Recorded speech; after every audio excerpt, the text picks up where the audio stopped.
Hi மக்கள், எல்லாருக்கும் வணக்கம். எல்லோரும் எப்படி இருக்கீங்க? நம்ம இன்றைக்கி கனவா மீன் எப்படி க்ளீன் பண்ணுறது அப்படின்னு தான் பார்க்க போகிறோம். ஃபஸ்ட்டு வந்து அதுக்குள்ளே இருக்க அந்த கனவா இருக்குது, அதை அப்படியே இழுத்து எடுத்துருங்க அந்த தோல்லேருந்து.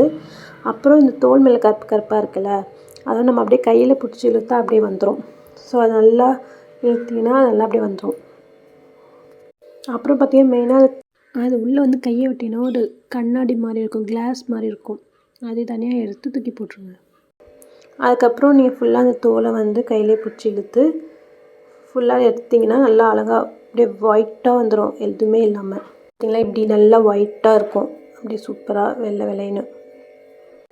அப்புறம் அந்த உள்ளே இருந்துச்சுல, அதில் வந்து அதை வந்து க்ளீன் பண்ணணும். அதை வந்து மை மாதிரி ஒன்று இருக்கும், இந்த கருப்பு கலரில் வருது, அந்த மை மாதிரி ஒன்று வரும். அதை நல்லா அப்படியே இழுத்து எடுத்துடணும்.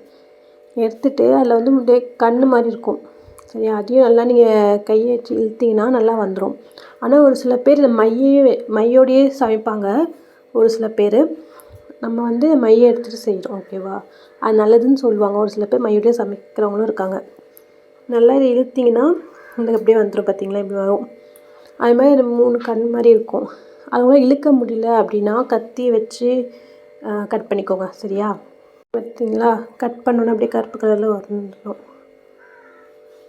இப்போ வந்து நம்ம அந்த க்ளீன் பண்ணி எடுத்து வச்சோன்னா அழகாக இப்படி குட்டி குட்டியாக அந்த கத்திரிக்கோலை கட் பண்ணிங்கன்னா நம்ம கனவா எந்த ஷேப் எந்த சைஸில் வேணுமோ அந்த சைஸ் நீங்கள் அழகாக இந்த கத்திரிக்கோலில் வந்து குட்டி குட்டியாக கட் பண்ணி எடுத்துக்கோங்க.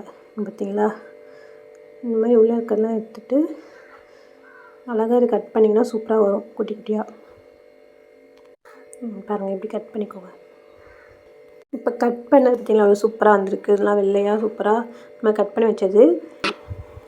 இதில் வந்து கொஞ்சம் மஞ்சள் உப்பும் சேர்த்து நல்லா கிளறி விட்டுக்குவோம். நல்லா கொஞ்சம் இதை விட்டு நல்லா பிசைஞ்சு விட்டிங்கன்னா அவ்வளோதான். நம்ம வந்து அழகாக சூப்பராக கனவா மீனை வந்து க்ளீன் பண்ணி ரெடி பண்ணிட்டோம். எவ்வளோ சூப்பராக இருக்குது பார்த்திங்களா?